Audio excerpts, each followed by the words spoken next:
أعوذ بالله السميع العليم من الشيطان اللعين الرجيم. بسم الله الرحمن الرحيم. الحمد لله على ما أنعم وله الشكر على ما ألهم والثناء بما قدم من عموم نعم ابتدأها وسبوغ آلاء أسداها وتمام منن ولاها جمع عن الإحصاء عددها ونأ عن الجزاء يمدها وتفاوت عن الإدراك يبدها وندبهم لاستزادتها بالشكر لاتصالها واستحمد إلى الخلائق بإجزالها وثنى بالندب إلى أمثالها ثم الصلاة والسلام والتحية والإكرام على صاحب السكينة والمدفون بالمدينة والمنصور المؤيد الذي اسمه في السماوات أحمد وفي الأرضين أبو القاسم محمد.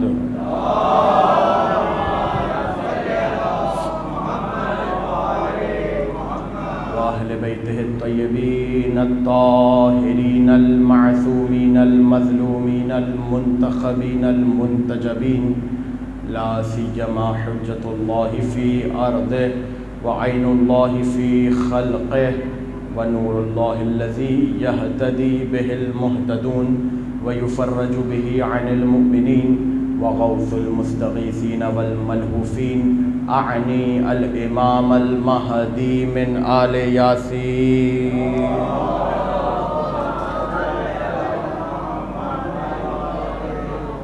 واللعنة الدائمة المستمرة على أعدائهم والمقصرين في فضائلهم والشاكين في أمورهم أجمعين من الآن إلى قيام يوم الدين. أما بعد فقد قال الله في محكم كتابه المبين.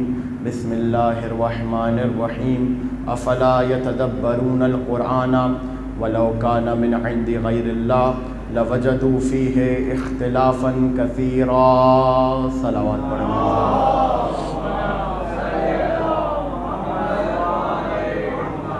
مجلس عزا بسلسلہ شہادت رسول خدا صلی اللہ علیہ وآلہ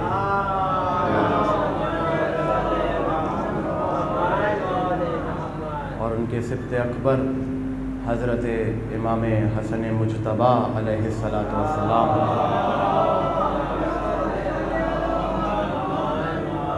مجلس عزا میں گفتگو کے لیے جس آیہ وافی ہدایہ کو سرنامہ سخن قرار دیا، سورہ نساء کی آیت ہے، ارشاد رب العزت ہے. ایک سوال کے ساتھ پروردگار نے اپنے کلام کا آغاز کیا. افلا یتدبرون القرآن. آغاز کلام کہ میرے حبیب یہ لوگ قرآن میں تدبر اور تفکر کیوں نہیں کرتے؟ وَلَوْ كَانَ مِنْ عِنْدِ غَيْرِ اللَّهِ لَوَجَدُوا فِيهِ اخْتِلَافًا كَثِيرًا. اگر یہ قرآن کسی غیر اللہ کی طرف سے ہوتا تو اس میں بہت سا اختلاف پایا جاتا. بہت توجہ کیجیے گا. سوال وہ کر رہا ہے کہ جسے سوال کرنے کا حق ہے. اس کا ایکو بند کر دیں بالکل. صلوات پڑھے محمد والے محمد. گین بڑھاؤ، گین بڑھا کے ایکو ختم کر دو. ٹھیک. صلوات پڑھے محمد والے محمد.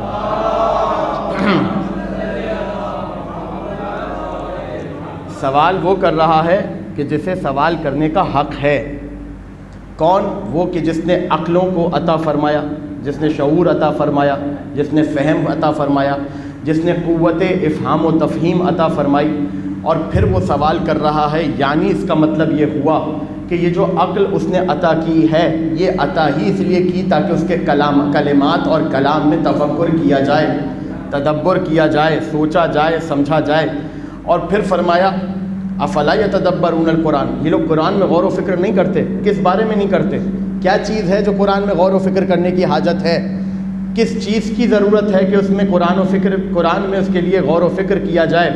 فرمایا وَلَوْ كَانَ مِنْ عِنْدِ غَيْرِ اللَّهِ لَوَجَدُوا فِيهِ اخْتِلَافًا كَثِيرًا، اگر یہ قرآن کسی غیر اللہ کی طرف سے ہوتا تو اس میں بہت سا اختلاف پایا جاتا۔ یعنی سوال اب مکمل ہوا کہ یہ لوگ قرآن میں غور و فکر نہیں کرتے، کیا یہ نہیں دیکھتے اگر یہ قرآن کسی غیر اللہ کی طرف سے ہوتا تو اس میں بہت سا اختلاف پایا جاتا۔ یعنی اس کا مطلب یہ ہوا کہ جو اللہ کی طرف سے ہو اس میں اختلاف نہیں ہوتا۔ اور آسان کروں بچوں کے لیے، جوانوں کے لیے، تاکہ بات سمجھ میں آ جائے، جو اللہ کی طرف سے ہو اس میں اختلاف نہیں ہوتا۔ چونکہ قرآن میں اختلاف نہیں ہے، یہ دلیل ہے کہ یہ اللہ کی طرف سے ہے، یہ دلیل ہوئی کہ یہ اللہ کی طرف سے ہے۔ لیکن اب سوال آپ سے کروں، آپ نے داد دی، آپ نے بے شک کہا، آپ نے سبحان اللہ کہا، تو لیجئے قرآن کی اب دوسری آیت سنیے اور پھر اپنے ہی داد پر اور بے شک پر ایک اور سوال اٹھا لیجئے۔ اِنَّا سورہ آل عمران، اِنَّا فِي خَلْقِ السَّمَاوَاتِ وَالْأَرْضِ وَاخْتِلَافِ اللَّيْلِ وَالنَّهَارِ لَآيَاتٍ لِأُولِي الْأَلْبَابِ، سنو زمین اور آسمان کی خلقت میں، دن اور رات کے اختلاف میں نشانیاں ہیں عقل مندوں کے لیے۔ تو یہ بتائیے کہ زمین اور آسمان کس کی طرف سے ہے؟ اللہ کی طرف سے۔ دن اور رات کس کی طرف سے ہیں؟ اللہ کی طرف سے۔ تو ان میں تو اختلاف پایا جاتا ہے۔ دیکھیں، اگر یہ دن اور رات کا اختلاف نہ ہو تو ایک پورا دن نہ بنے، اگر پورا دن نہ بنے تو ہفتہ نہ بنے، ہفتہ نہ بنے تو مہینہ نہ بنے، مہینہ نہ بنے تو سال نہ بنے، سال نہ بنے تو صدی نہ بنے۔ یعنی سمجھ میں کیا آیا؟ سمجھ میں یہ آیا کہ اللہ نے جو زمانہ خلق کیا ہے یہ پورا کا پورا زمانہ ایک اختلاف پر ٹکا ہوا ہے، ایک اختلاف کے اوپر ٹکا ہوا ہے، زمین و آسمان کے درمیان اختلاف۔ اور یقیناً اہل زبان تشریف فرمائیں، اور اس سے بڑھ کر کے جناب زین جعفری صاحب شاعر اہل بیت تشریف فرمائیں، یہ اس بات کو اچھی طریقے سے سمجھیں گے کہ زمین اور آسمان اور دن اور رات ایسا اختلاف ہے کہ کہیں پر اختلاف کی مثال بھی دی جائے تو ان دو چیزوں سے دی جاتی ہے، اتنا سنگین اختلاف۔ اور پھر اس کے بعد آپ کے اور میرے درمیان اختلاف، ہر شے کے درمیان اختلاف، روشنیوں کے درمیان اختلاف، آپ کے اور میرے انسانوں کے درمیان اختلاف۔ اتنا اختلاف ہے کہ آپ کا دیکھنے کا اینگل الگ ہے، میرے دیکھنے کا اینگل الگ ہے، آپ کے سننے میں اور میرے سننے میں اختلاف، آپ کے بولنے اور میرے بولنے میں اختلاف، آپ کے چلنے اور میرے چلنے میں اختلاف، آپ کے سمجھنے اور میرے سمجھنے میں اختلاف۔ اسی لیے رسول نے فرمایا اختلاف و امتی رحمتن، میری امت کا اختلاف رحمت ہے۔ توجہ کیجئے گا، ایک عجیب منزل تک آپ کو لے کے جانا چاہتا ہوں۔ میری امت کا اختلاف رحمت ہے، کیا مطلب ہوا اس جملے کا؟ آگے ایک شخص آپ کے اور میرے چھٹے امام، امام جعفر صادق علیہ الصلوۃ والسلام کے پاس، لیکن جو لوگ سنتے رہتے ہیں وہ یہ بات جانتے ہیں کہ میرا خطاب بزرگوں سے نہیں ہوتا، میں بزرگوں کو صرف سبق سنانے کے لیے آیا ہوں، اس لیے کہ ان سے سیکھ کر ممبر پہ بیٹھا ہوں۔ جوان بہت توجہ کریں، بہت توجہ کریں، بچے اور جتنے جوان، جہاں تک بات سمجھ میں آ رہی ہے سمجھنے کی کوشش کیجیے گا۔ شخص آیا آپ کے اور میرے چھٹے امام کے پاس، اور آ کر اس نے سوال کیا، مولا کیا یہ حدیث آپ کے جد کی ہے؟ امام نے کہا بالکل ہمارے جد کی ہے۔ اچھا، اس حدیث کی اوتھینٹیکیشن اس نے جا کر کہیں اور طلب نہیں کی، جبکہ چھٹے امام کے دور میں اور کئی دکانیں ہیں کہ جو کھلی ہوئی ہیں، شاید کہ اشارہ جوان سمجھ جائیں، اور کئی ایسے ممبر ہیں جو اپنے آپ کو رسول سے منسوب کر رہے ہیں، لیکن سوال کرنے والا جانتا ہے کہ کلام الہی اور کلام رسول کی اوتھینٹیکیشن اگر کہیں ملے گی تو وہ رسل رسول میں ملے گی۔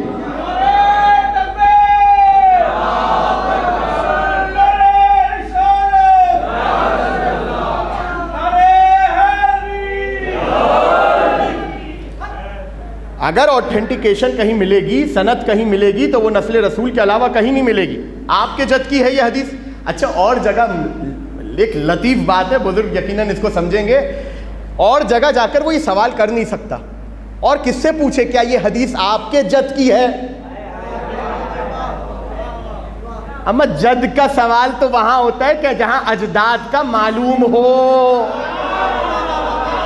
صلوات پڑھے محمد و آل محمد۔ کیا یہ حدیث آپ کے جد کی ہے؟ اختلاف و امتی رحمت، امام نے کہا بالکل ہمارے جد کی ہے۔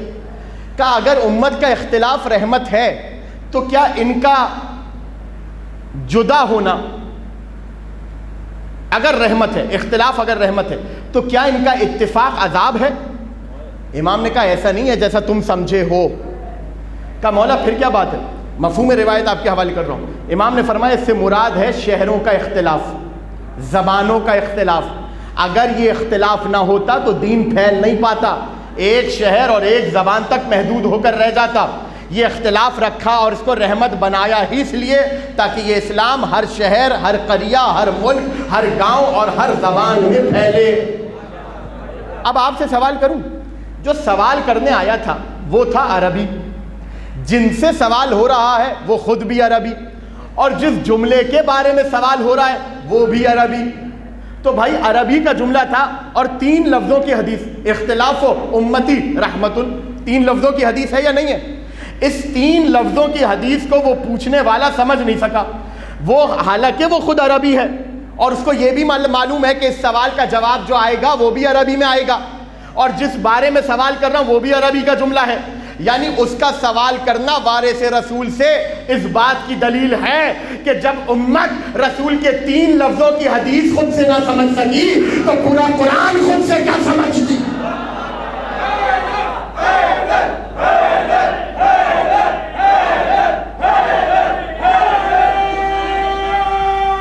سلامت رہے۔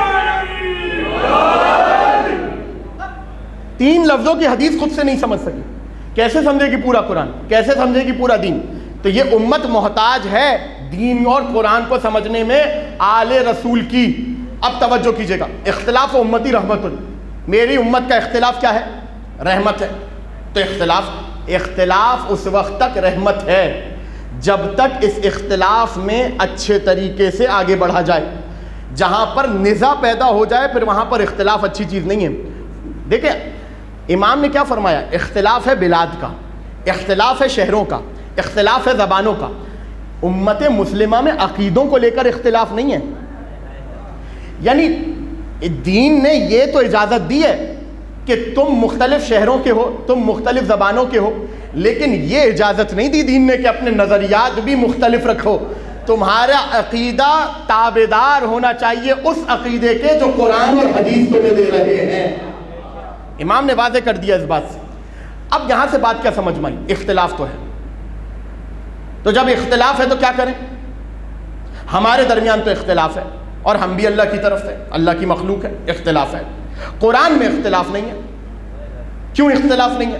اس لیے اختلاف نہیں ہے کیونکہ خدا نے فرمایا ذالک الکتاب لا ریب فیہ ھدی للمتقین، اس میں کسی قسم کا ریب نہیں ہے، کسی قسم کا عیب نہیں ہے۔ کیوں؟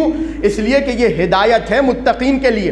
دیکھیں 2 لوگ ہیں، ایک وہ جو پیچھے چلنے والا ہے مقتدی، ایک وہ جو آگے چلنے والا ہے مقتدا جس کی اقتدا کی جائے۔ بالکل اسی طرح ایک شخص ہے مہتدی جو ہدایت حاصل کرنے والا ہے، اور ایک شخص ہے مہتدا جس کی ہدایت، جس کے پیچھے چل کر وہ ہدایت حاصل کر رہا ہے۔ تو کیا فرق ہے ان دونوں میں؟ فرق یہ ہے کہ مقتدی اور مہتدی میں، ان دونوں میں اختلاف ہو سکتا ہے، لیکن مقتدا میں اگر اختلاف ہو جائے، مہتدا میں اگر اختلاف ہو جائے، جس سے ہدایت لی جا رہی ہے، اگر وہاں اختلاف آ جائے، توجہ کیجئے گا، تو پھر ہدایت نہیں مل سکے گی۔ کیوں نہیں مل سکے گی؟ جو بکھرے ہوئے ہیں، جن کے درمیان، توجہ کیجئے گا، جن کے درمیان اختلاف ہے، وہ اپنے آپ کو ہدایت دے نہیں سکتے۔ کیوں؟ کیونکہ ان کے اندر اختلاف ہے۔ لازماً ان کو ہدایت کے لیے ایسے مرکز سے جڑنا پڑے گا کہ جہاں پر اختلاف نہ ہو، اتفاق ہو۔ اب سمجھ میں آیا کہ خدا نے تمام مخلوقات کو اختلاف میں کیوں رکھا؟ اس لیے رکھا تاکہ اس اختلاف کی بنا پر یہ محمد و آل محمد کے محتاج رہے۔ بات میں نے سمجھا دی ہے، لیکن چلیں جوانوں کے لیے اور بچوں کے لیے اور آسان کر دوں تاکہ بات سمجھ میں آ جائے۔ یہ بات ذہن میں رکھیے گا کہ جہاں پر ہدایت ہو وہاں پر اختلاف نہیں ہوتا، وہاں پر اتفاق کا ہونا ضروری ہے۔ توجہ، بہت توجہ۔ جہاں پر ہدایت ہو وہاں پر اختلاف نہیں ہوتا۔ جس کے پیچھے چلنا ہو، جو ہدایت کا علمبردار ہو، اس میں کبھی بھی اختلاف نہیں ہوگا۔ اس لیے قرآن میں اختلاف نہیں ہے۔ کیا ہوتا اگر قرآن کی ایک آیت کہتی کہ فلاں چیز حرام ہے اور اسی چیز کے لیے اگلی آیت آ کر کہتی کہ یہ حلال ہے؟ اختلاف ہو جاتا۔ آپ کسے مانتے؟ لہذا اگر قرآن میں اختلاف ہوتا تو ہدایت نہیں ہو پاتی۔ اب توجہ کیجئے گا، تھوڑی دیر اپنے ذہنوں کو لے چلیں مدینے کی طرف. عید کا دن ہے, 2 شہزادے ہیں, رضوان جنا کے لباس پہن کر اپنے گھر سے نکلے ہیں, اور عید کے موقع پر دیکھا کہ ہر شخص اپنے بچوں کو ناقے پر سوار کیے ہوئے. نانا کے پاس آ گئے, نانا, اور نانا بھی کون؟ جو رسول ہے, جو رسالت ہے, مجسمہ رسالت و نبوت ہے. نانا ہمیں بھی ناقہ چاہیے. کیا رسول کے لیے یہ بات ممکن نہیں تھی کہ رسول کسی بھی صحابی سے کہتے کہ اپنے بچے کو اتارو, ہمارے بچوں کو بٹھاؤ؟ یا کوئی صحابی اس سے پہلے کہ رسول نے جو اقدام کیا آپ بہتر جانتے ہیں, رسول نے جو اقدام کیا, اگر رسول وہ اقدام کرتے, قبل اس کے کہ رسول وہ اقدام کرتے اور بچوں کے لیے خود ناقہ بنتے, کوئی صحابی آگے بڑھ کر کہہ دیتا یا رسول اللہ آپ ناقہ نہ بنے, ہم اپنا اونٹ ان بچوں کو حوالے کر رہے ہیں, ہم اپنے بچوں کو اتار رہے ہیں تاکہ یہ بچے بیٹھ جائیں. رسول فوراً ناقہ بنے, اپنے بچوں کو پشت پر بٹھایا اور اس بات کا درس پوری دنیا کو دیا کہ یاد رکھنا ہمارے بچے کسی اور کی چھوڑی ہوئی جگہوں پہ نہیں بیٹھتے.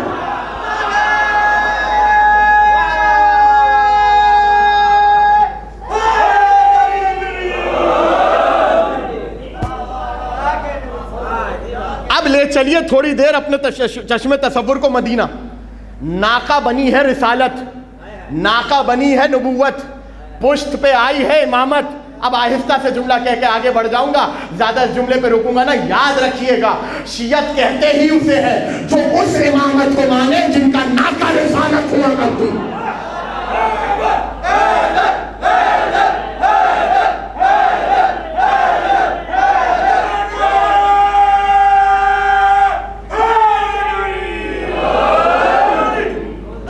ان امامتوں کو مانے کہ جن کا ناقہ رسالت ہے.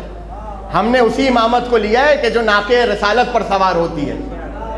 توجہ کیجئے گا, اب تصور کیجئے مدینے کی گلی ہے, توجہ میری طرف رکھیے گا, مدینے کی گلی ہے, رسول ناقہ بنے, رسالت ناقہ بنی ہے, نبوت ناقہ بنی ہے, پشت پر آئے ہیں حسن اور حسین. اتنے میں دونوں بچوں نے کہا نانا ناقے کی تو مہار بھی ہوتی ہے. ناقے سنا ہوا واقعہ میں کوئی نئی بات نہیں کر رہا, لیکن نتیجہ جو دوں گا وہ شاید نیا ہو.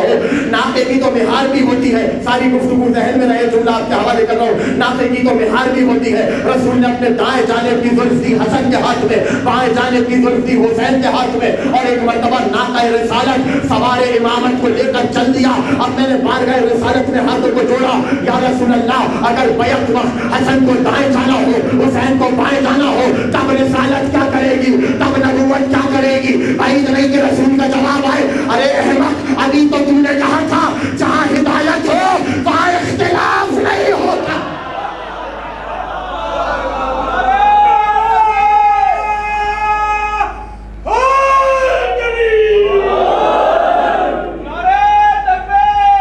اللہ یا رسول اللہ.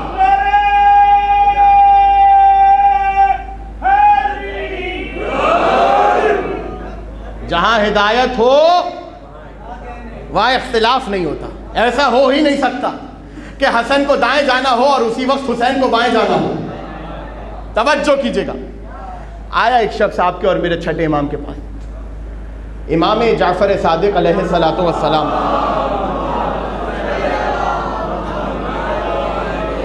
اب جو بات کر رہا ہوں اس کو بہت اچھے طریقے سے سمجھیے گا. میں کسی بھی بچے سے, یہاں جو بچہ جسے 12 اماموں کے 14 معصومین کے نام یاد ہوں, میں اس سے سوال کروں کہ بیٹا یہ بتاؤ علی افضل ہیں یا حسن؟ بچہ فوراً بولے گا علی. اچھا اب میں سوال کروں کہ حسن افضل ہیں یا حسین؟ فوراً بولے گا حسن. وہ کہ جس کے ہاتھوں پر خود حسین بیعت کرے, اس امام کا نام ہے حسن ابن علی. اب آیا ہے راوی جس کا نام ہے زید شہام. بچے یاد کریں کیا نام ہے؟ زید شہام, شین ہے الف اور میم, ہا کے اوپر تجدید ہے. زید شہام آیا ہے چھٹے امام کے پاس, اور آ کر جو اس نے سوال کیا بڑا عجیب و غریب سوال کیا. بعض اوقات سوال اس لیے کیا جاتا ہے کہ کوئی گتھی سلجھانی ہو, فضیلت کے معاملے میں حفظ مراتب کو جاننا ہو تو سوال ہوتا ہے کون افضل ہے. مثال کے طور پہ اگر کوئی سوال کرے علی افضل ہیں یا 1,24,000 انبیاء, آپ کہیں گے علی افضل ہے. یہاں فضیلت کی جو بحث ہے یہ حفظ مراتب کو سمجھنے کے لیے. لیکن بعض اوقات توجہ کیجیے گا بہت اس مرحلے پر، میں ہر بات کھل کے نہیں بیان کر سکتا، جوانوں کے حوالے کر رہا ہوں، اس لیے بزرگ بہتر جانتے ہیں۔ بعض اوقات فضیلت کی بحث اس لیے کی جاتی ہے تاکہ دو برابر کی چیزوں میں اختلاف پیدا کیا جائے۔ امت جہاں قرآن اور اہل بیت میں اختلاف پیدا کرنا چاہ رہی تھی، فرق کرنا چاہ رہی تھی، وہیں رسول نے فوراً کہہ دیا انی تارکن فیکم الثقلین، دو برابر کی چیزیں چھوڑ کر جا رہا ہوں۔ اب یہ بحث نہیں کرنا کہ قرآن افضل ہے یا اہل بیت، بہت توجہ کیجیے گا نا، ابھی میں بحث کر رہا ہوں۔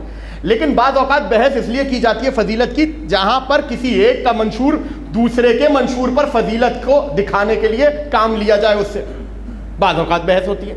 اب اور آسان کر رہا ہوں بات کو تاکہ آپ کے سمجھ میں آ جائے۔ اور پھر سوال یوں بھی ہوتا ہے کہ معاشرے میں ایک فکر چل رہی ہے، شخص آیا جوان بچہ میرے پاس، جوان میرا دوست میرے پاس، کوئی چھوٹا بچہ، مولانا یہ بتائیے کہ کیا ہم اپنی طرف سے کسی کو امام بنا سکتے ہیں؟ یہ اس کا سوال اس کا نہیں ہے، یہ وہ سوال ہے جو وہ معاشرے سے اٹھا کر لایا ہے۔ زید شہام جو امام کے پاس آیا ہے، معاشرے سے ایک سوال اور ایک فکر اٹھا کر آیا ہے، اور وہ فکر کیا ہے؟ بہت توجہ کیجیے گا۔ اور مزید اگر کسی کو اس بات کو سمجھنا ہو چھٹے امام کے حالات زندگی کو اور اس کے دور میں کیا چل رہا تھا، چھٹے امام کے دور میں، چھٹے امام سے پہلے امام باقر علیہ السلام کے دور میں، امام زین العابدین علیہ السلام کے دور میں، ان تین اماموں کا جو دور آیا ہے، اس دور میں ایک نئی فکر نے جنم لیا ہے، ایک نئی سوچ نے اور ایک نئے تدبر نے جنم لیا ہے۔ اور وہ جنم جو لیا ہے وہ فکر اتنی خطرناک ہے کہ جس نے ائمہ اہل بیت کی تعلیمات پر ضرب لگانے کی کوشش کی۔ توجہ کیجیے گا بات۔ اور وہ فکر کیا تھی؟ وہ فکر یہ تھی کہ ایک بھائی ہے جس کا نام ہے حسن، ایک بھائی ہے جس کا نام ہے حسین، دونوں شہزادے ہیں رسول خدا کے، دونوں نواسے ہیں رسول خدا کے، دونوں بیٹے ہیں علی و فاطمہ کے، دونوں جوانان جنت کے سردار، دونوں کی محبت رسول کی محبت، دونوں کی محبت اللہ کی محبت، دونوں کی محبت اللہ، دونوں کی دشمنی اللہ کی دشمنی، دونوں کی دشمنی رسول کی دشمنی۔ جب یہ فکر رائج ہوئی، اب انہوں نے کہا لیکن دونوں شہزادے ہیں، مگر مسئلہ یہ ہے کہ ایک شہزادے نے کی ہے سلو اور ایک شہزادے نے کی ہے جنگ۔ توجہ، ایک نے کی ہے سلو اور ایک نے کی ہے جنگ۔ اگر حسن حسین سے مختلف ہو جائیں اور ان دونوں بھائیوں کے درمیان فرق آ جائے تو حسن کے منشور کو حسین کے منشور پر افضل قرار دے کر یہ کہا جائے گا کہ سلو جہاد سے افضل ہے، اور اگر امام کہہ دیں کہ حسین افضل ہے تو یہ کہا جائے گا کہ جہاد سلو سے افضل ہے۔ یعنی آپ دیکھ رہے ہیں کتنا خطرناک کام کی نیت کی جا رہی ہے۔ کچھ سمجھ میں سمجھا سکا میں اپنے جوان دوستوں کو یا نہیں؟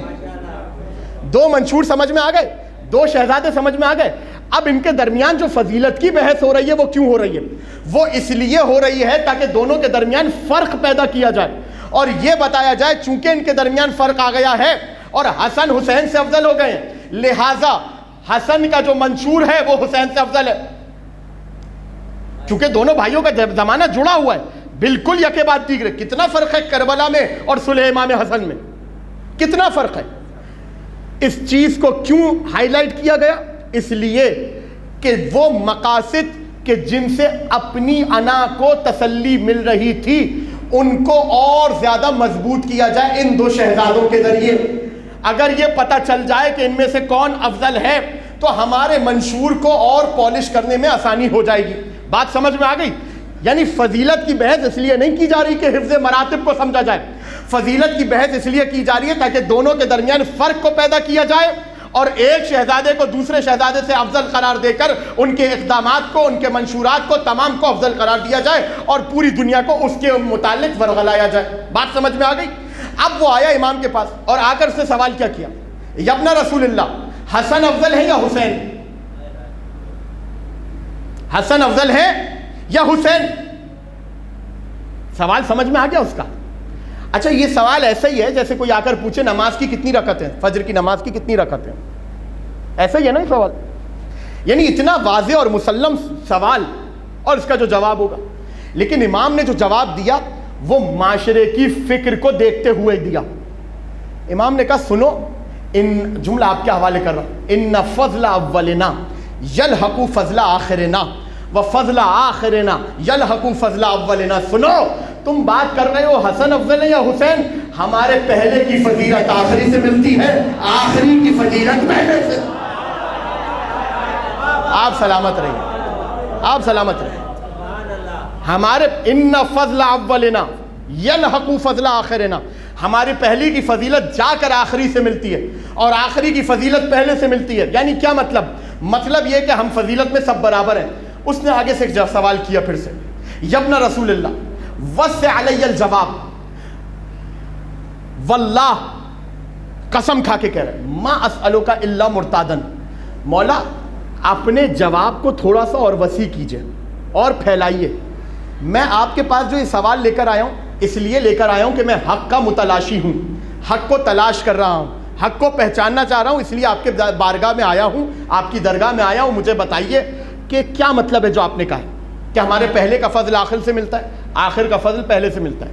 امام نے کہا سنو, نحن من شجرۃ برأنا اللہ من طینۃ واحدہ فضلنا من اللہ وعلمنا من عند اللہ نحن امناء اللہ علی خلقہ والدعاة الى دینہ نحن الحجاب فیما بینہ وبین خلقہ. سنو ہم وہ ہیں کہ جسے اللہ نے ایک شجرے میں رکھا ہے, ہم وہ ہیں کہ جنہیں اللہ نے ایک طینت سے خلق کیا ہے.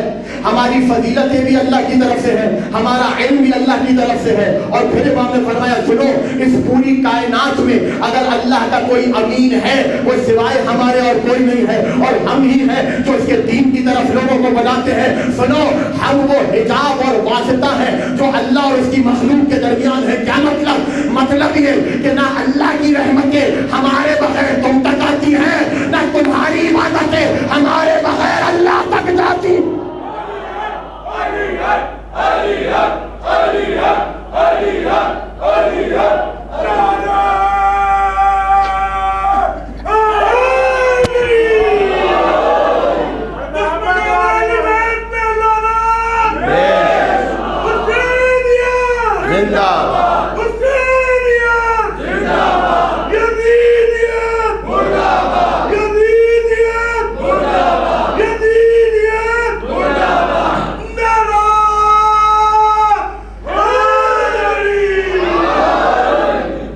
اتنی بلند صلوات بھی پڑھے محمد والے محمد.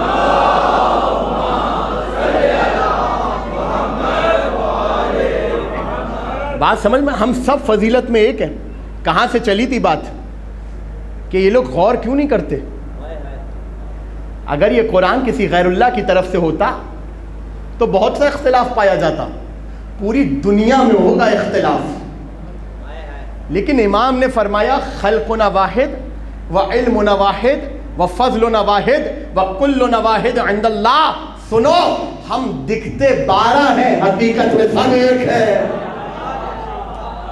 ہم فضیلت میں ایک, ہم علم میں ایک, ہر چیز میں ہم ایک ہیں, ہر چیز میں ہم ایک ہیں. اس لیے حدیث میں آیا ما جرا لأولنا جرا لآخرنا, جو ہمارا پہلا کہتا ہے وہی ہمارا آخری کہتا ہے, اختلاف کوئی نہیں ہے. ایک شخص آیا امام حسن عسکری علیہ الصلوۃ والسلام کے پاس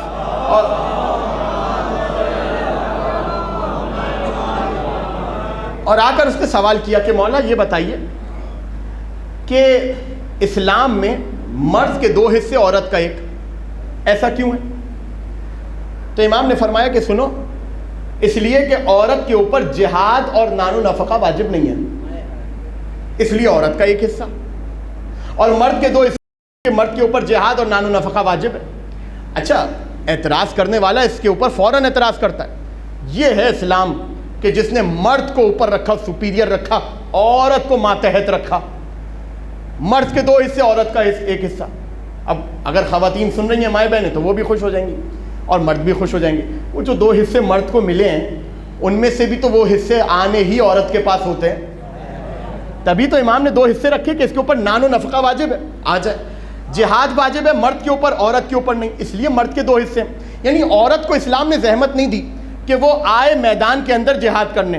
اور آسان کر کے کہوں آپ کے مزاج کے مطابق جملہ, عورت کو اسلام نے یہ زحمت ہی نہیں دی کہ وہ گھوڑے یا اونٹ پر بیٹھ کر آئے اور جہاد کرے.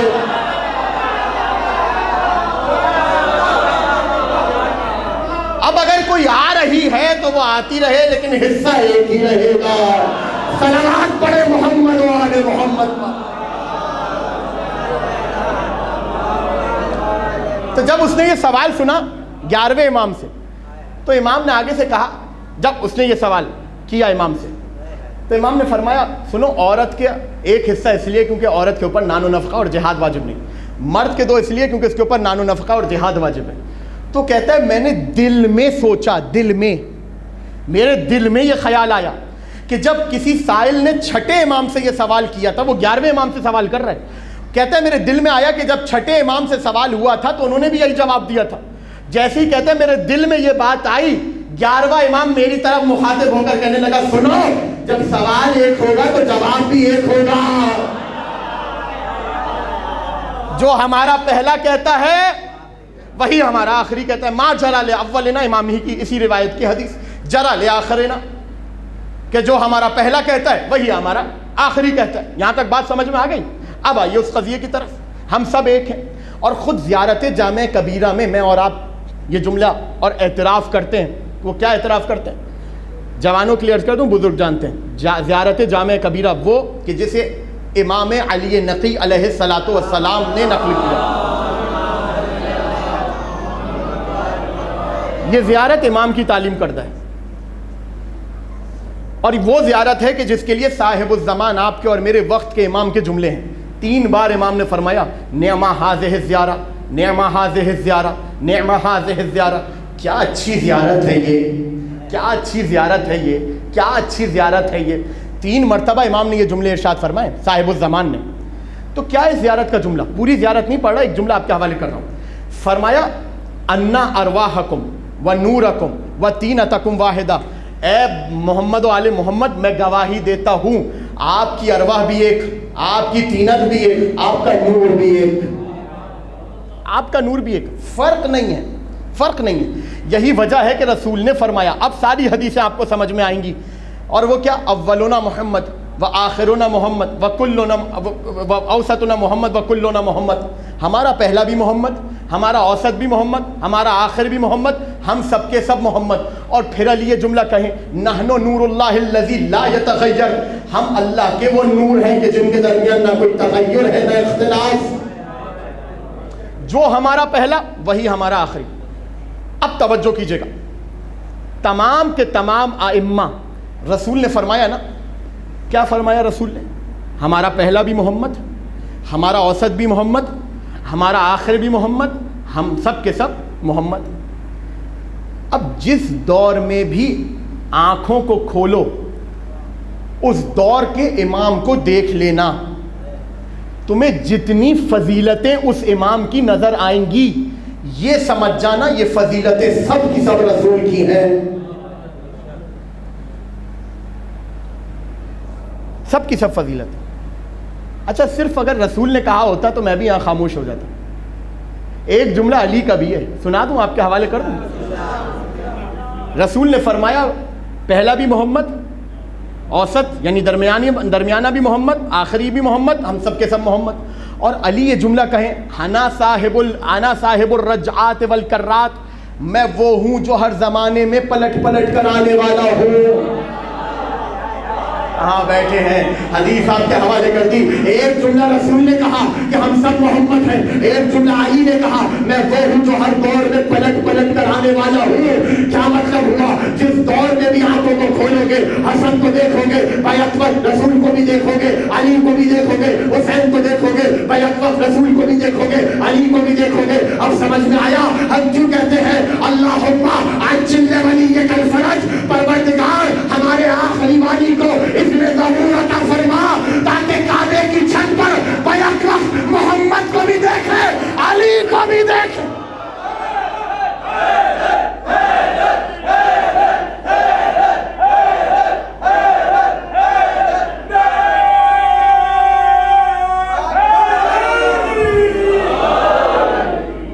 خدا را اس بات کو سمجھیں، یہ حقیقت میں ایک ہے۔ اگر نہ ہو تو اختلاف اتنا بڑھ جائے کہ کوئی خدا تک نہ پہنچ سکے۔ یہی وجہ ہے کہ یہ 12 حقیقت میں ایک ہے، یہ 12 قول میں ایک ہے، یہ 12 حکم میں ایک ہے، یہ 12 امر میں ایک ہے، تبھی ہماری نماز بھی ایک ہے، روزہ بھی ایک ہے، حج بھی ایک ہے، زکات بھی ایک ہے۔ اب سمجھ میں آیا وہ کون ہے جن کے امام ایک سے زیادہ، تو نمازیں بھی ایک سے زیادہ، روزے بھی ایک سے زیادہ، حج بھی ایک سے زیادہ، اور دین بھی ایک سے زیادہ۔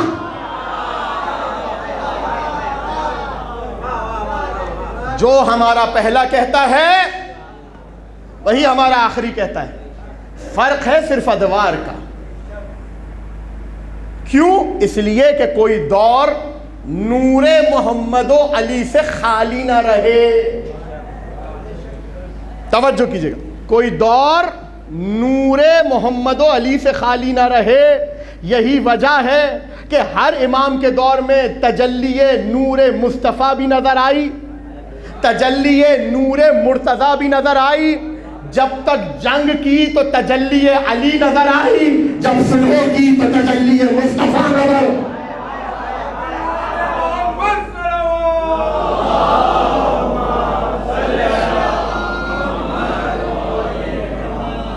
جب جنگ کی تو تجلی مرتضیٰ نظر آئی، اور جب صلح کی تو تجلی مرتضیٰ نظر آئی۔ اور جنگ ایسی کہ تاریخ نے لکھا، بڑی بڑی کتابوں نے یہ جملہ لکھا، ہم وہ لشکر آتا دیکھ رہے ہیں، حسن اپنے ساتھ وہ لشکر لا رہے ہیں کہ اگر اس نے جنگ کر لی تو ایک نئی صفین برپا ہوگی،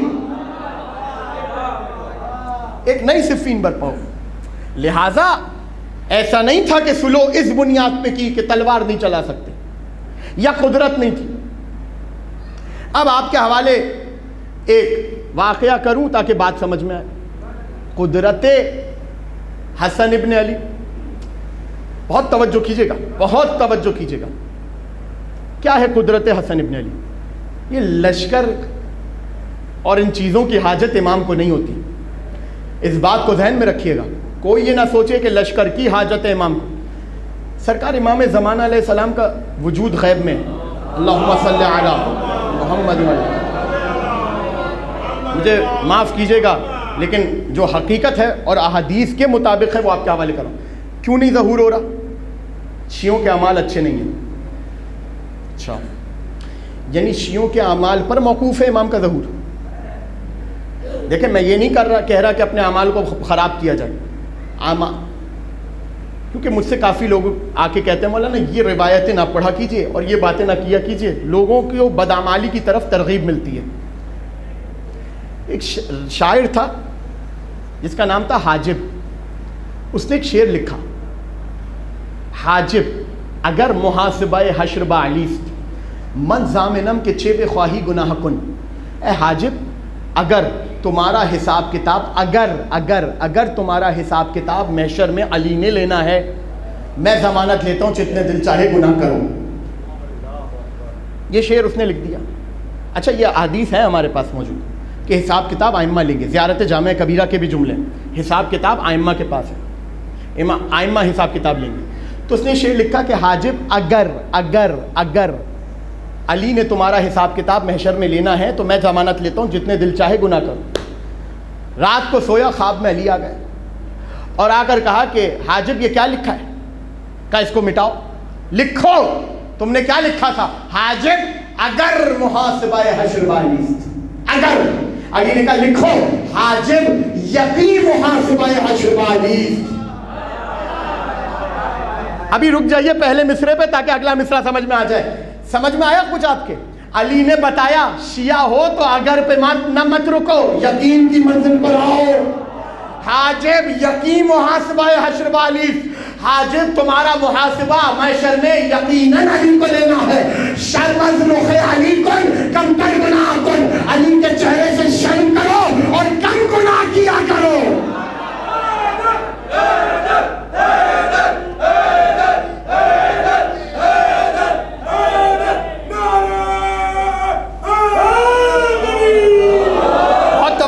لہٰذا آل محمد نے بدعمال کو پسند نہیں کیا، تارک نماز کو آل محمد نے پسند نہیں کیا، منکر روزہ کو آل محمد نے پسند نہیں کیا، لیکن جو چیز جہاں پر ہے اسے وہاں کا درجہ دینا سیکھیے۔ توجہ کیجئے گا، کہیں حدیث میں نہیں ملتا کہ شیعوں کے اعمال کی وجہ سے امام کا ظہور موقوف ہوا ہے، نہیں، امام نے فرمایا وہ ہے امر الہی، اور جب خدا چاہے گا تب ظہور کرے گا۔ اور پھر دوسری بات، اعمال کمزور ہے، لشکر نہیں بن پا رہا امام کا، نہ بنے لشکر۔ وہ کہ جس کے سلیمان کا ملک بھی کچھ نہیں تھا جو ملک امام زمانہ کا ہوگا، وہ جس کی ریہ میں ہر مخلوق آتی ہو، یہاں تک حدیث ہے کہ اگر پہاڑ میں بھی کوئی مشرک اور کافر چھپا ہوگا تو پہاڑ آواز دے گا کہ یہاں چھپا ہے۔ اب سمجھ میں آیا؟ امام زمانہ کے آنے کے بعد جملہ آپ کے حوالے کر رہا ہوں، پہاڑ میں چھپا ہوا بھی کافر اور مشرک بچ نہیں سکا تھا۔ کچھ سمجھ میں آیا؟ جن کو پہاڑ نے پہلے بچا لیا، پہاڑنے کے بعد نہیں بچائے گا۔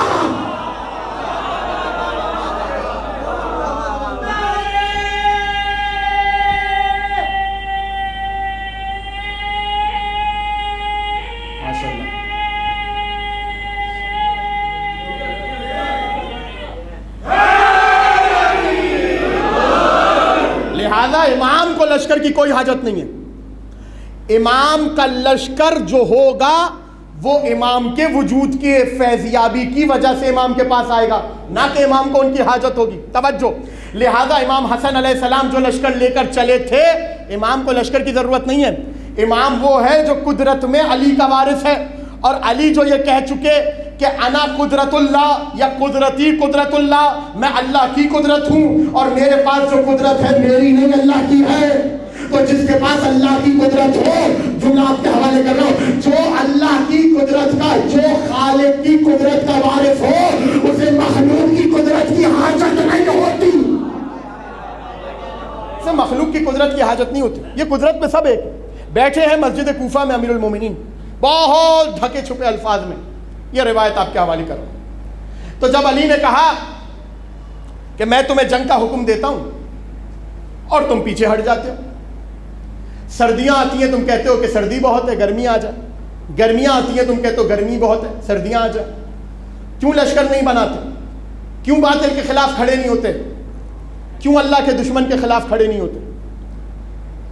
تو آگے سے سب نے کہا یا علی، اللہ نے آپ کو وہ قدرت باہرہ عطا کی ہے، وہ قدرت عطا کی ہے کہ آپ کو تو لشکر کی ضرورت نہیں ہے، آپ تنہا چاہیں تو کیا کچھ نہیں کر سکتے۔ علی نے کہا سنو، اب جملہ سنیے علی کا، علی نے کہا سنو، میں تمہیں اس عمل کے لیے اکسا رہا ہوں جس کے لیے اللہ نے تمہیں مکلف کیا ہے۔ میں تمہیں اس عمل کے لیے اکسا رہا ہوں، اس عمل کے لیے روادار کر رہا ہوں جس کے لیے اللہ نے تمہیں مکلف کیا ہے۔ جس طرح، بالکل اسی طرح نبی نے تمہیں، اب یہ میرا جملہ امیر المومنین کا نہیں ہے، جس طرح رسول خدا نے تمہیں نماز کا حکم دیا، اس میں رسول خدا کا فائدہ نہیں تھا، رسول کی نمازیں بہت ہیں اس کی توحید ثابت کرنے کے لیے، نمازوں کی ضرورت تمہیں تھی اس لیے رسول نے تمہیں حکم دیا، روزوں کی ضرورت تمہیں تھی اس لیے رسول نے تمہیں حکم دیا، تعبد اور عبودیت کی ضرورت تمہیں تھی اس لیے رسول نے تمہیں حکم دیا۔ تو میں علی جو تمہیں جنگ کا حکم دے رہا ہوں یہ میری ضرورت نہیں ہے، تمہاری ضرورت ہے۔ اور پھر علی نے کہا سنو، اگر میں چاہوں اسی تخت پر بیٹھے ہوئے اپنے اس چھوٹے ہاتھ کو بڑھاؤ، اس صغیر ہاتھ کو بڑھاؤ، اس زمین کے مقابلے میں جو بڑی ہے اس بڑی سی زمین پر ہاتھ پھیلاؤ اور اپنے دشمن کو داڑھی سے پکڑ کر زمین پر گرا دو۔ بس یہ کہنے کے بعد علی نے اپنے ہاتھ کو پھیلایا اور جیسے ہی کھینچا ہاتھ میں کچھ بال موجود تھے۔ لوگ حیران ہوئے کہ علی نے کیا کیا ہے۔ ایک مرتبہ جب تم گزرے اور پھر لوگ سیر کرتے ہوئے اس جگہ پر پہنچے تھے جہاں کی علی نے بات کی تھی، جیسے ہی وہاں پہنچے اور لوگوں سے دریافت کیا سنو فلاں دن میں فلاں وقت میں کچھ ہوا تھا، کہا ہوا تو تھا، ہمارا حاکم تخت پر بیٹھا تھا، اچانک اپنی جگہ سے اٹھا اور منہ کے بل زمین پر گرا، جیسے ہی منہ اٹھایا داڑھی کے کچھ بال غائب تھے۔ داڑھی میں سنے مجھے جو رات کا حوالے کر رہا ہوں،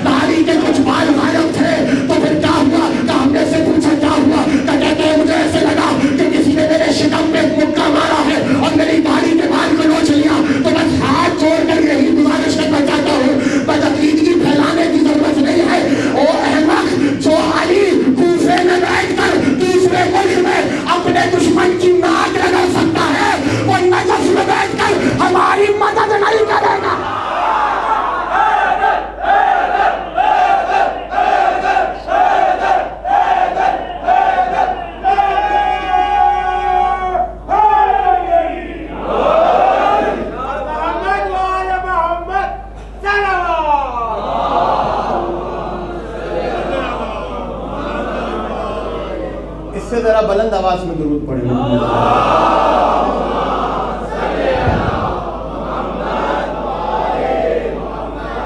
تو جہاں قدرت کا یہ عالم ہو، جہاں اختیار و ملک و بادشاہت کا یہ عالم ہو، وہاں علی کو ضرورت ہے لشکر کی، وہاں حسن کو ضرورت ہے لشکر کی. لیکن یاد رکھیے گا، یہ تلوار اٹھائیں گے تو بھی اللہ کی مصلحت کے خاطر، تلوار رکھیں گے تو بھی اللہ کی مصلحت کے خاطر. یہاں تک بات ہو گئی. ڈر نہیں ہے ان کے دل میں کسی کا جو انبیاء کے دلوں سے ڈر کو ختم کرنے کا باعث بنے. ان کے دل میں کیا ڈر؟ خوف نہیں ہے. لہذا ہر چیز میں یکسانیت ملے گی، قدرت میں یکسانیت ملے گی، معجزات میں یکسانیت ملے گی. اور اگر کوئی معصوم وہ معجزہ نہ دکھائے جو علی نے نہیں دکھایا، اس کا مطلب یہ نہیں ہے کہ وہ معصوم قادر نہیں ہے. اگر نہیں دکھا رہے تب بھی ان کی قدرت، دکھائیں تب بھی ان کی قدرت. توجہ کیجیے گا، تقریر کو آخری مراحل میں لے کے داخل ہو رہا ہوں، لیکن ان دو روایتوں کے بغیر نہیں. اس بات کو سمجھانے کے لیے بہت ضروری ہے کہ اس قدر یکسانیت ہے، اس قدر یکسانیت ہے کہ علی بیٹھے ہیں مسجد کے ممبر پر اور خطبہ دے رہے ہیں معراج کا. ختم ہو رہی ہے تقریر اور بس یہ دو روایتیں سنیے اور میں موضوع کو سمیٹ دوں گا. ممبر پہ خطبہ دے رہے ہیں معراج جسمانی رسول خدا کے متعلق کہ اتنے میں ایک مجمع سے شخص کھڑا ہوا اور اس نے کہا یا علی میں تو نہیں مانتا اس معراج کو. یہ کیسے ہو سکتا ہے کہ کوئی پوری کائنات کی سیر کرتا ہوا بھی آ جائے اور کنڈی ادھر اسی طرح ہلتی رہے، بستر اسی طرح گرم رہے، پانی اسی طرح ٹپکتا رہے. میں تو نہیں مانتا، اتنی سی دیر میں یہ کیسے ممکن ہے؟ علی نے اس کو کوئی جواب نہیں دیا. اس کا کیا اعتراض تھا کہ اتنی سی دیر کے لیے، لحظے بھر کے لیے کوئی کائنات کی سیر کر کے کیسے آ سکتا ہے؟ توجہ کیجیے گا. وہ بیٹھا ہوا تھا، مجمع سے کھڑا ہوا، اس نے اعتراض کیا، اٹھ کے باہر چلا گیا. جب گھر گیا اب اسے نہیں پتا کہ مسجد میں کیا ہو رہا ہے، وہ تو خطبہ چھوڑ کر آ گیا. علی نے اس کی طرف دھیان ہی نہیں دیا. کیا دھیان دے؟ گھر آیا تو دیکھا کہ بیوی آٹے میں ہاتھوں کو سان کر بیٹھی ہوئی اور کہہ رہی ہے کہ گھر میں اتنا پانی بھی نہیں ہے کہ آٹا گوندھ کے روٹی بنا لوں، جا پانی لے کر آ. اس سے برتن اٹھایا اور نہر کے کنارے پہنچا. جیسے ہی نہر کے کنارے پہنچا اس نے کہا کہ جب نہر تک آ ہی گیا ہوں تو غسل بھی لے لیتا ہوں. اس نے برتن رکھا، کپڑے اتارے اور نہر کے اندر غوطہ زن ہو گیا. جیسے ہی نہر سے اب ایک ہی جملے سے بات کا آغاز ہو جائے گا اور تقریر آخری مراحل میں ہے اور اندازہ ہو جائے گا کہ آگے روایت پوری پڑھنی ہے یا نہیں ہے. تو ایک مرتبہ جیسے ہی اس نے سر نہر کے اندر ڈالا اور نکالا تو جب ڈالا تھا تو تھا، جب نکالا تو تھی. پیچھے والے حضرات ناراض تو نہیں ہے، میرا ساتھ دیجیے گا تاکہ بات پہنچ سکے. بزرگوں سے نہیں، جوانوں سے کہہ رہا ہوں. جب نکالا تو تھا، نکالا تو تھی. جب ڈالا سر تو تھا، جب نکالا تو تھی. جیسے ہی اس نے اپنے جسم میں اور اپنے نفس میں تغیر دیکھا فوراً دوڑا. اب دیکھ رہا ہے کہ دور وہ نہیں ہے جو تھا. ایک عورت کو ترس آ گیا، اس نے کپڑے دے دیے. رئیس کے گھر چلی گئی. رئیس کو پسند آ گئی، اس نے شادی کر لی. 6 سال اس کے ساتھ شادی میں رہی. 5 بچے ہوئے. حوالے کی ذمہ داری کے ساتھ عرض کر رہا ہوں، 5 بچے ہوئے اور 6 سال بعد اسے پھر خیال آیا. 5 بچے اور 6 سال بعد اسے پھر خیال آیا کہ جاتی ہوں اسی دریا میں غوطہ زن ہونے کے لیے. جیسے اس دریا کے قریب گئی اور سر کو نہر میں ڈالا، اب جیسے ہی نکالا تو واپس مرد تھا. آپ سوچ رہے ہیں یہ ہو کیا رہا ہے، لیکن ابھی پتہ چلے گا. اس نے اعتراض کس چیز پر کیا تھا؟ یہ کیسے ہو سکتا ہے کہ اتنی سی دیر میں کوئی کائنات کی سیر کر کے بھی آ جائے؟ جیسے ہی سر کو نکالا اور اپنے آپ کو مرد پایا، دوڑا اپنے گھر کی طرف. جیسے ہی گھر میں داخل ہوا کیا دیکھا؟ بیوی اسی طرح آٹے میں ہاتھوں کو سان کر بیٹھی ہے. ابھی تو جملہ آ رہا ہے، میں دیکھتا ہوں پیچھے والے حضرات میرا ساتھ دیجیے گا. آپ کی طرف بڑھتا گزارش کر رہا ہوں، حوصلہ افزائی ہوگی. ایک مرتبہ جیسے ہی اپنے گھر میں آ کر یہ منظر دیکھا، ہکا بکا رہ گیا اور سان خطا ہو گئے، ششدر ہو گیا. فوراً اپنے گھر سے دوڑا مسجد کی طرف. کیا دیکھا؟ جہاں سے خطبہ چھوڑ کر گیا تھا علی وہیں سے خطبہ دے رہے ہیں. خود کو علی کے قدموں میں گرایا.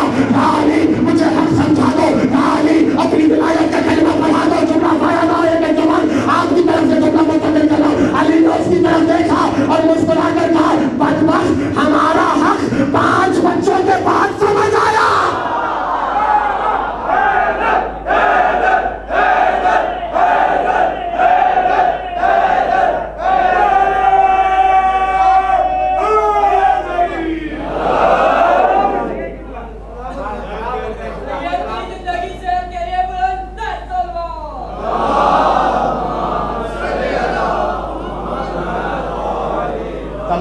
روزہ داروں کی صحت و سلامتی کے لیے بلند تر صلوات.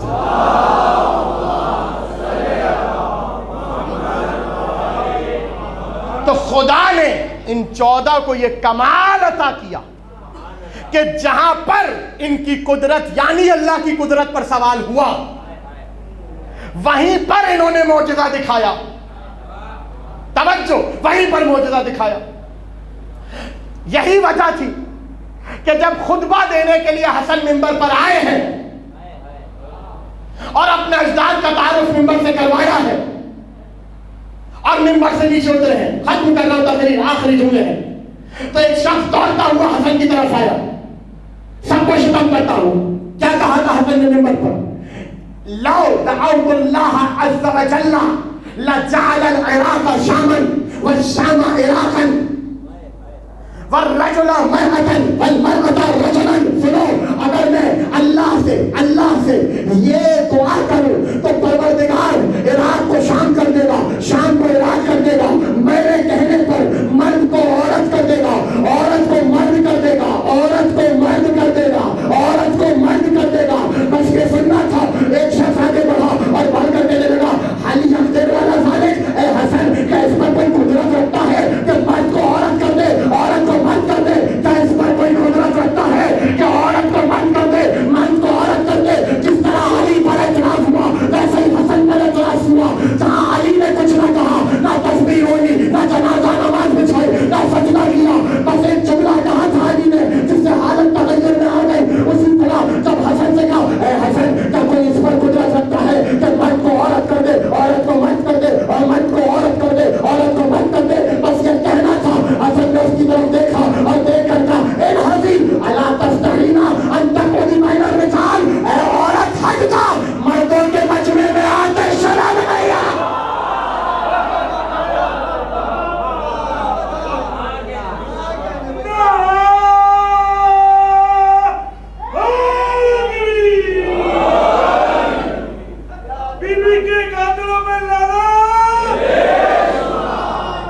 کیا شرم نہیں آئی عورت ہو کے مردوں کے مجمع میں؟ آپ نے غور کیا علی نے اس سے مخاطب نہیں ہوئے تھے. علی خود اپنی حالت کو اس نے متغیر کروایا. حسن نے یہ نہیں کہا عورت ہو جا. پہلا ہی صیغہ جو حسن نے کہا وہ عورت کا کہا. انحزی، دور ہو جا. توجہ، دور ہو جا. یعنی جب حسن اسے دور کر رہے تھے وہ عورت ہو چکا تھا. نہیں سمجھ میں آئی ابھی بھی بات؟ جب اس نے قدرت حسن یعنی قدرت اللہ پر اعتراض کیا خدا نے تبھی اسے عذاب دے دیا تھا. یعنی اللہ بھی یہ بات دنیا کو بتانا چاہ رہا ہے کہ یاد رکھنا اہل بیت کے دشمنوں کے معاملے میں ہم عذاب میں دیری نہیں کرتے. یہ اور بات ہے کہ کہیں پر مرد عورت ہو تو فوراً پتہ چل جاتی ہے، کہیں پتہ ہی نہیں چلتی. تبھی تو علی نے یہ جملہ کہا تھا کہ یا اشبہ الرجال ولل الرجال، اے مردوں کے بھیس میں عورتوں، اے مردوں کے بھیس میں عورتوں. یعنی اب سمجھ میں آیا یہ جملہ کہنا یہ کیسے ہو سکتا ہے؟ یہ کتنی غلط بیماری ہے، یہ کتنی بری بیماری ہے. جہاں آل محمد کے اختیار اور اقتدار کی بات آ جائے تو پھر انسان کو شک کرنے کی گنجائش نہیں ہے. کیوں؟ اس لیے کہ جو ان کے معاملے میں شک کرے گا وہ ان کے معاملے میں نہیں کر رہا، اللہ کے معاملے میں کر رہا ہے. ان کی قدرت میں شک ان کی قدرت میں نہیں، اللہ کی قدرت میں شک ہے. ان کے فضائل میں شک ان کے فضائل میں نہیں، اللہ کی عطا میں شک ہے. اس لیے کہ امام نے فرمایا نا فضلنا من اللہ، ہمارا تمام کا تمام فضل، ہماری فضیلتیں، ہمارا اختیار، ہمارا ملک سب اللہ کی طرف سے ہے، سب اللہ کی طرف سے. تو قدرت میں شک نہیں، اختیارات میں شک نہیں، فضائل میں شک نہیں. یہ وہ امام ہے کہ جو اس قدر اپنے نانا سے مشابہ تھا، اس قدر مشابہ تھا کہ علماء نے لکھا اس قدر مشابہ تھے شہزادے اپنے نانا جناب مصطفیٰ کے ساتھ کہ دونوں کی شہادتوں کا رخ بھی ایک ہی ہے، دونوں کی شہادتوں کی جہت ایک ہی ہے۔ ظاہر ہے کہ ہر چیز تفصیل سے عرض نہیں ہو سکتی، دعا یہی ہے پروردگار کی سے کہ جس حد تک ہو سکے آپ تک حق پہنچایا جائے۔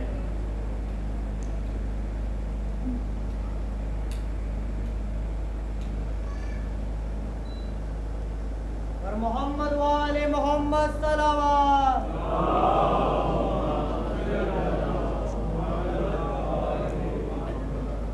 آج وہ شب ہے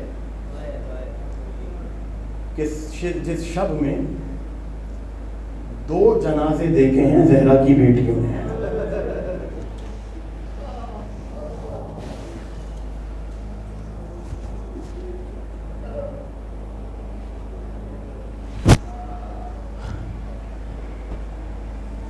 دونوں جنازے وہ ہیں کہ جنہیں زہر دے کے شہید کیا گیا۔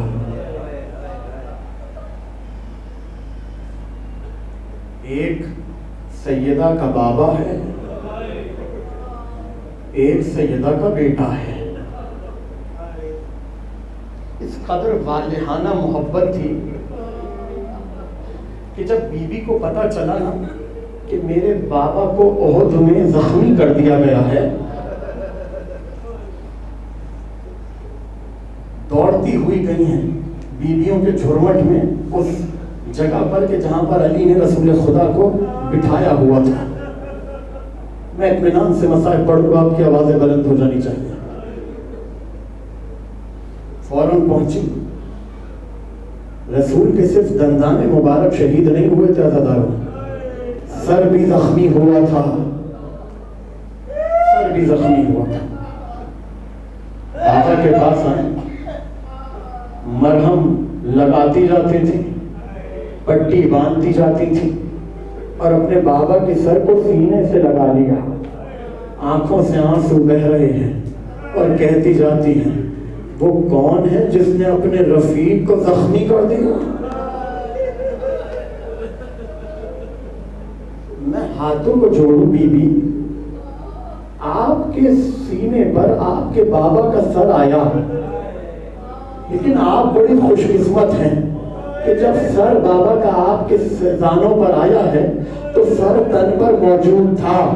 میرا سلام ہو سکینہ پر کہ جب زندان میں سر آیا ہے، رگیں کٹی ہوئی تھی، خون جاری ہو چکا تھا۔ اجرکم علی اللہ، اجرکم علی صاحب الزمان۔ ہاں عزادارو جانتے ہو وہ غریب جنازہ ہے میرے رسول خدا کا جو اس غربت میں ہوا ہے کہ سوائے گھر والوں کے کوئی اس جنازے پر موجود نہ تھا۔ یہ غربت آ گئی کہ ایک جگہ جنازہ ہوا، علی نے جنازہ پڑھایا، علی نے تدفین کی، اور عالم یہ تھا کہ رسول کا جنازہ تھا۔ سیدہ اپنے بالوں کو بکھرائے بیٹھی تھی اور کہتی جاتی تھی بابا اب آپ کے بعد میرا کیا ہوگا بابا؟ اجرکم علی اللہ، اجرکم علی صاحب الزمان۔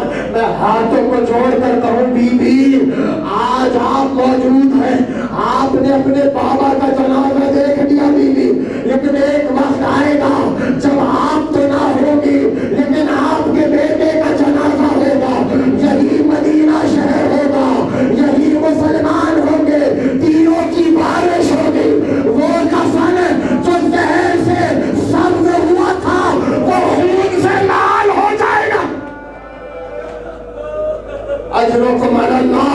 جس کو ماتم آتا ہے ماتم کرنے میں شرمائے نہیں۔ آپ کے مظلوم امام کا جنازہ اٹھے گا نا تو ایسے اٹھانا جیسے کہ اٹھانے کا حق ہے، ایسے استقبال کرنا جنازے کا جیسے استقبال کرنے کا حق ہے۔ ہاں مسلمانوں نے تو استقبال نہ کیا، تم تو مولا کے چاہنے والے ہو۔ یا صاحب الزمان، یا بقیت اللہ، آئیے مولا آپ کے چند کا پرسہ دینے کے لیے بیٹھے ہیں۔ مولا اس مجمع میں جنازہ آئے گا لیکن بڑی شان و شوکت سے آئے گا، ان کے ہاتھوں میں ماتم کے سوا کچھ نہیں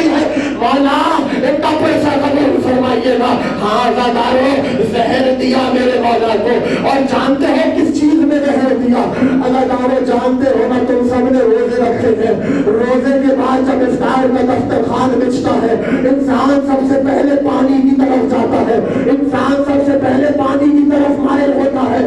ہاں غدارو، میرے مولا کا روزہ تھا، مغرب کی نماز کے بعد جب میرا مولا گھر میں آیا، وہ کاسہ آب کہ جس میں امام کے لیے پانی رکھا تھا تاکہ روزے سے افطار کر لے، اسی میں زہر دیا گیا۔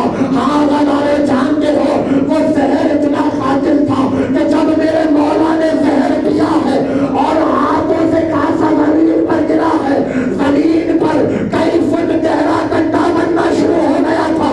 خود تصور کرو، جس زہر نے زمین کی یہ حالت کی ہو، میرے مولا کے کلیجے کی کیا حالت ہوئی ہوگی؟